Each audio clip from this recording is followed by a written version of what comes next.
Assalamu alaikum guys. I hope all of you are fine.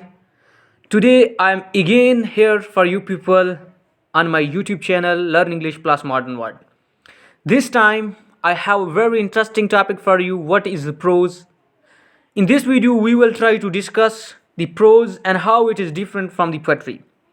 दोस्तों कोई भी student जो लिटरेचर का स्टूडेंट हो उसके लिए प्रोज और पोएट्री को समझना लाजमी है, क्योंकि ये दो चीज़ें लिटरेचर में बेसिक समझी जाती हैं, ये बुनियादी चीज़ें होती हैं. तो आज के इस वीडियो में हम लोग डिस्कस करेंगे व्हाट इज़ प्रोज, प्रोज क्या है और ये पोएट्री से किस तरह मुख्तलिफ है.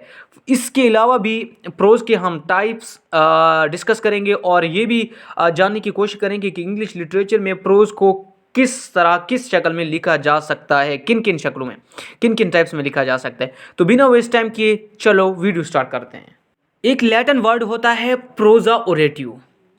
प्रोजा ओरेटिव जिसके मतलब है स्ट्रेट फॉरवर्ड के या डायरेक्ट स्पीच, मतलब किसी भी बात को बिना घुमाने के, बिना फिराने के, इधर उधर करने के, डिफ़िकल्ट अंदाज में पेश करने के, डायरेक्ट स्पीच में बयान करना प्रोज कहलाता है. तो ये दोस्तों ये जो लैटिन वर्ड है प्रोज का ओरिजिन भी इसी लैटिन वर्ड प्रोजा ओरेटिव से है. मतलब ये आपको समझ आ गई होगी जो मैंने जब ये डायरेक्ट स्पीच कहा है तो आपके ज़हन में स्ट्रक्चर बन गया होगा कि प्रोज किसे कहते हैं.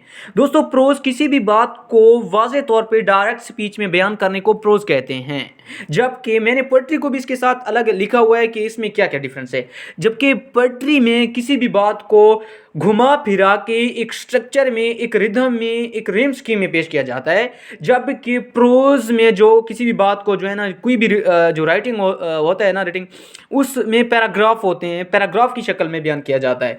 जबकि पोएट्री में रिम स्कीम और मीटर होती है, एक रिदम होता है, एक स्ट्रक्चर होता है. इसके अलावा मैंने प्रोज के डिफरेंट टाइप्स भी बता दिए, फिक्शनल और नॉन फिक्शनल. दोस्तों एक मैं आपको एक और बात बता दूं आपको समझाने के लिए, ताकि आपके लिए ईजी हो जाए, आपके माइंड में कंसेप्ट क्लियर हो जाए कि प्रोज किसे कहते हैं.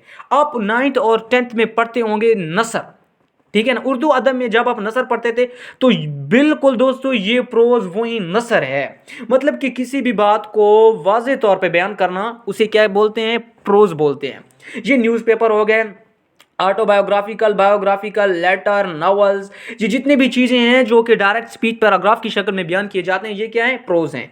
इसके अलावा फिक्शनल और नॉन फिक्शनल प्रोज को तो आपको पता होगा. अगर नहीं पता तो मैं आपको ये भी समझा देता हूँ. नॉन फिक्शनल और फिक्शनल इसे कहते हैं दोस्तों. नॉन फिक्शनल वो होता है जो हकीकत पे बेस करती है, जबकि फिक्शनल वो होता है जो इमेजिनेटिव होता है, जो इमेजिनेशन पे बेस करता है, ठीक है ना. ये ऑटोबायोग्राफी हो गया, बायोग्राफी हो गया, लेटर्स हो गया, रिपोर्ट्स हो गया, न्यूज़, ये तो रियलिटी पे है, ये फैक्ट्स पे बेस करते हैं, इसीलिए ये नॉन फिक्शनल प्रोज में आते हैं. जबकि ये myth, fantasy, romance, short stories, ये जो चीज़ें होती हैं ये क्या है, फिक्शनल प्रोज में आते हैं. इसके अलावा मैं आपको एक और इम्पॉर्टेंट बात बता दूं कि लैटिन लैंग्वेज ने यूरोपियन कंट्रीज़ में प्रोज के लिए बहुत काम किया. यानी कि लैटिन लैंग्वेज ने यूरोपियन कंट्रीज़ में जो है ना प्रोज को बहुत फ़रोग दी, बहुत प्रमोट किया. इससे पहले प्रोज इतना प्रमोटेड नहीं था लैटिन लैंग्वेज में, लेकिन लैटिन ने यूरोपियन कंट्रीज़ में बहुत ही अपना किरदार अदा किया है प्रोज को वो करने में. इसके अलावा ख़ास तौर पे मैं आपको बता दूं उस वक्त मार्क्स सिसरो, ठीक है ना, सिसरो जो था इसने बहुत किरदार अदा किया है प्रोज को आगे लाने में, ठीक है ना. इसके अलावा फ्रांसिस बेकन को तो आप अच्छी तरह से जानते होंगे. ये तो BS इंग्लिश के कोर्स का जो एकेडमिक कोर्स है उसमें भी इसके बहुत सारे एसेज ऑफ स्टडीज़ वगैरह, ये मुझे इतने याद नहीं है, ये सारे जो चीज़ें हैं ये उसके कोर्स में भी शामिल हैं. इसके अलावा सर जॉन फॉर्टेस्क्यू, ये तो 15th सेंचुरी के एक बहुत ही ज़बरदस्त जो है ना प्रोज राइटर माने जाते हैं. उम्मीद करता हूँ दोस्तों आज की ये वीडियो आपको समझ आ गई होगी.